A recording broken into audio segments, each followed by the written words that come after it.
I'm super excited to talk to you today because this is the most asked questions that I get on my calls. There was a period in my life when I was essentially bedbound, when getting from my bedroom to another room in the house was a genuine undertaking. When I would lie there and think about walking, not running, not exercising, just walking, and my body would flood with a mixture of longing and dread. Longing because I've missed it so much, like you want to walk, and I missed moving through the world like a normal person, and I miss not thinking about it every single step. And dread because every time I've tried to push through and just do it, my body had let me know in no uncertain terms that was not okay with that plan. So for anyone who hasn't experienced bed-bound chronic pain and fatigue, I want you to understand what that really means because it's not just physical. It is really the shrinking of your entire world. It is watching life happen through a window. It is the slow erosion of your sense of who you are and, what you're capable of doing. And it's really lying down in a bed that starts to feel like both a refuge and a prison at the same time. And I want to tell you how I got out of it. And it's not through the willpower, not through the pushing harder, though I've tried, but through something, I didn't expect. And something that I now consider to be one of the most powerful tools in chronic pain recovery. So around this time, I came across story of Dr. Joe Dispenza, specifically his, recovery from a serious spinal injury after a bicycle accident. And then he fractured, I think, some of his vertebrae. And he was told he would never need he was told he needed surgery. He may not ever recover. And he refused that spine surgery, the fusion, and instead of spend hours every day in that mental rehearsal, just rapidly visualizing his spine rebuilding itself. So I'm not here to make any claims about, what visualization can or cannot do for structural injury or structural issues, right? Like I was born with scoliosis.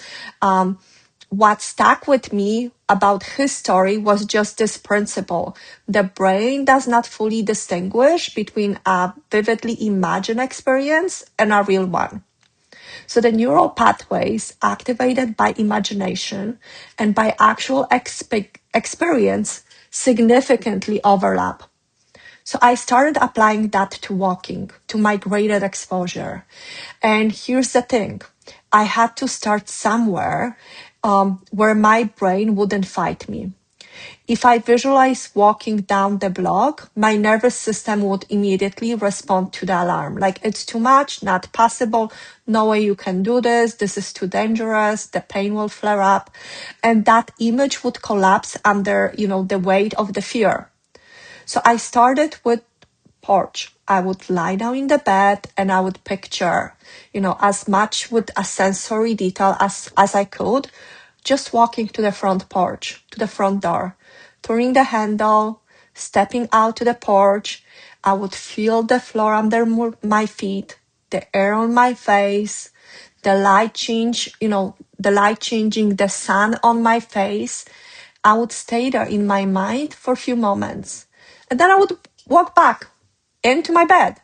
And I did this for days. And something interesting happened when I actually walked to the porch physically in real life. It felt familiar. My nervous system had already been there.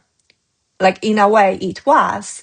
It had the template for me walking to the porch. So from there, I built it. So then the porch became the front step. The front step over time become, the end of the driveway. And then end of that driveway over time became me walking across the street. until I was able to walk more. So this is the graded exposure in real life when we applying to our movement.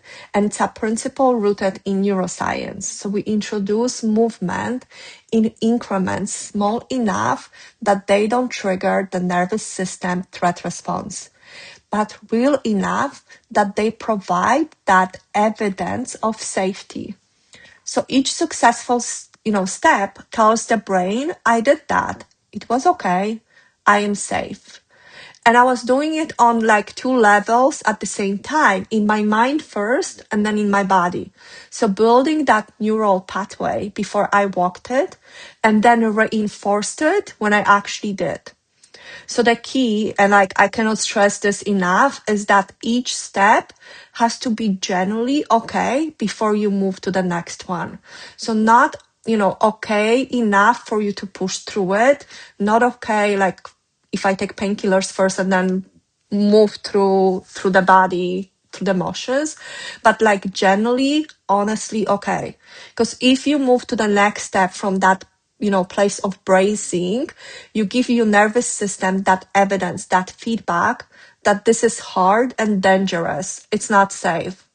So slow in this instance, it's not failure. The slow is actually the method.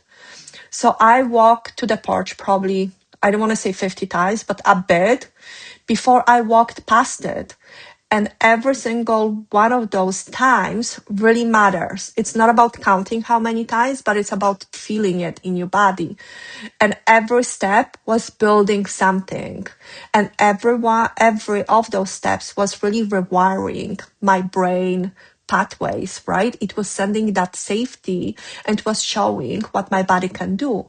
And then at some point I stopped that against, measuring where I should be or used to be, and just got curious instead about what my body could do today.